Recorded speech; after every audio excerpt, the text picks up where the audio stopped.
नमस्ते। कहते कि भगवान एक ही है, हर भगवान एक ही है। जैसे हमने हर उसमें पढ़ा है, जैसे विष्णु पुराण में है कि भगवान विष्णु से ही तीनों भगवान उत्पन्न हुए, भगवान विष्णु, शिव और ब्रह्मा जी। ऐसे ही शिव पुराण में कहते हैं कि भगवान शिव से ही तीनों भगवान उत्पन्न हुए हैं। तो कहते हैं कि भगवान एक ही है, पर अलग अलग हमारे हिंदू धर्म में अलग अलग रूपों में कोई शिव भगवान को मानता है, कोई भगवान कृष्ण को मानता है, कोई भगवान राम को मानता है। इस तरह सब अलग अलग भगवानों को मानते हैं। तो मेरा भी ऐसा ही था, मतलब मैं भी कंफ्यूज रहती थी क्योंकि मैं भी सब भगवानों को मानती थी और सब भगवानों को मतलब मैंने भगवानों से ऐसे रिश्ता सा बना रखा है अलग अलग। तो मेरे को जैसे अपने घर के मेंबर सब मेंबर की अलग अलग वैल्यू रहती है और सब अच्छे लगते हैं, इसी तरह मेरे को सारे भगवान भी अच्छे लगते थे। पर जैसे जब मैं सुनती थी कि एक ही भगवान को मानना चाहिए, हम हर एक भगवान की इस तरह पूजा करेंगे तो नहीं होता, फलदायी नहीं होता, एक ही भगवान में आस्था रखनी चाहिए, मैं बड़ी कंफ्यूज रहती थी। तो ऐसे ही मैंने किसी गुरु के प्रवचन सुने। तो कल मैंने ऐसे ही सुना, वो कह रहे थे कि हमको इतनी ही खुशी मिलनी चाहिए हर एक भगवान को देखकर जैसे हमको अपने आराध्य को देखकर मिलती है। जैसे मैं माँ दुर्गा की पूजा करती हूँ, शिव शक्ति मेरे आराध्य हैं, तो जितनी खुशी मेरे को उनको देखकर होती है, इतनी खुशी मेरे को कृष्ण भगवान को देखकर होती है, इतनी खुशी मेरे को भगवान राम देखकर होती है, इतनी खुशी भगवान हनुमान कर होती है। तो मैं कंफ्यूज रहा करती, पर जब मैंने उनकी बात सुनी तो मेरे को बहुत ही अच्छा लगा और मेरी समझ में आ गया। उन्होंने कहा कि हर भगवान को देखकर हमको इतनी ही खुशी होनी चाहिए क्योंकि भगवान तो वो एक ही है, उनके रूप अलग अलग हैं।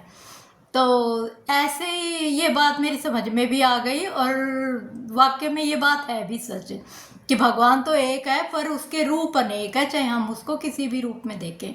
पर जैसे कई भक्त मेरी तरह जो कंफ्यूज हों कि भाई एक ही भगवान में आस्था रखते हैं तो सब भगवानों में आस्था कैसे रखें, तो उसका एक तरीका मैं आपको बताऊं सिंपली, जो मैंने अपना रखा है।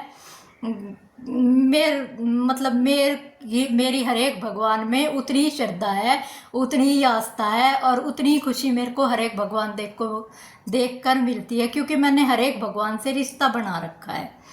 जैसे आप भगवानों से किसी भी तरह का रिश्ता बना सकते हैं, किसी से माँ का रिश्ता, किसी भगवान से पिता का रिश्ता, किसी भगवान से दोस्त का रिश्ता, किसी भगवान से कैसा भी रिश्ता, आप भाई का रिश्ता, कैसा भी रिश्ता बना सकते हैं। तो जब हम इस तरह अपने मंदिर में अपने भगवानों से रिश्ता बना लेते हैं तो वो हमको एक फैमिली मेम्बर की तरह ही लगने लग जाते हैं। जैसे हमको अपने माँ भी अच्छी लगती है, अपने बच्चे भी अच्छे लगते हैं, अपने भाई बहन भी अच्छे लगते हैं और हमको फ़र्क नहीं लगता और सबको देखकर हमको इतनी खुशी होती है, सब हमारे लिए एक समान होते हैं।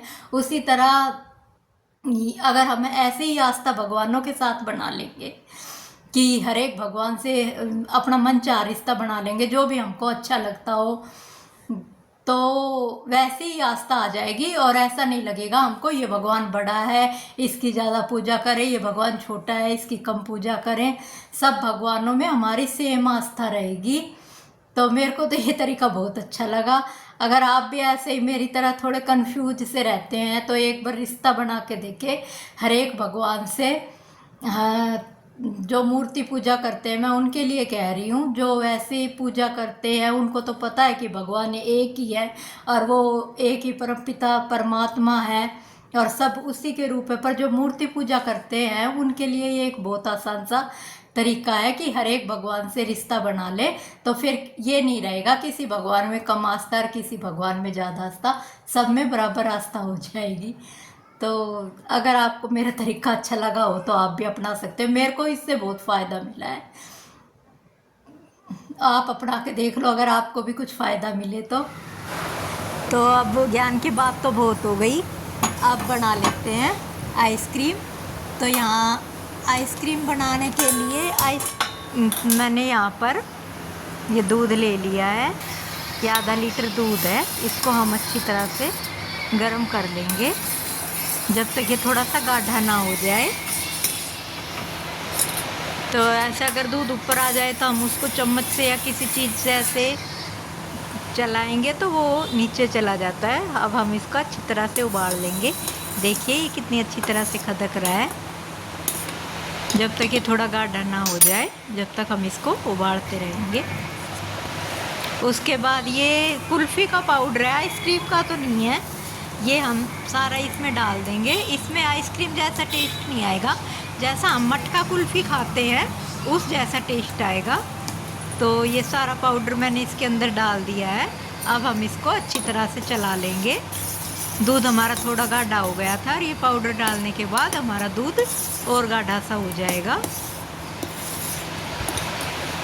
तो हम इसको अच्छी तरह से चला लेंगे।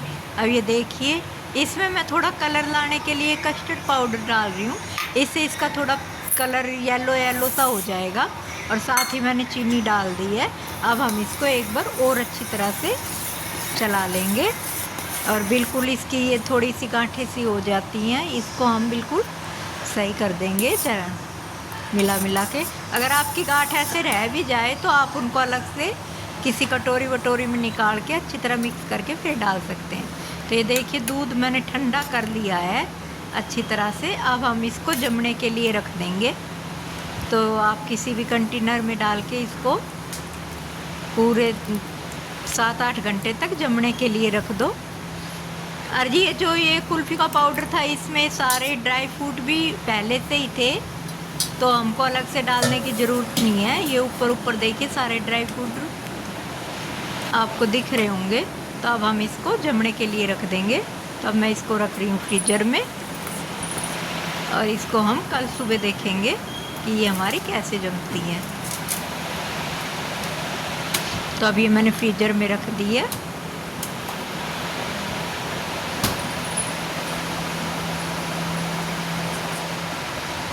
अब ये देखिए सुबह हमारी कुल्फ़ी एकदम से जम के तैयार हो गई है।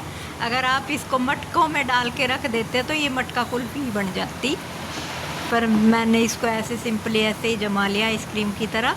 अब हम इसको कट कर लेंगे। मेरे से कट भी नहीं हो रही है। तो ये देखिए ये निकाल ली है मैंने और अब इसको खा के देखते हैं ये कैसी बनी है।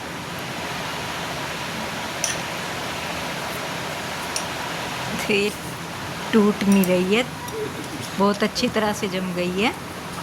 तो ये देखिए इसका टेस्ट बहुत अच्छा आ रहा है, बिल्कुल एकदम से कुल्फ़ी जैसा ही। आप एक बार इसको ज़रूर बना के देखो, बिल्कुल आपको वैसा ही टेस्ट आएगा।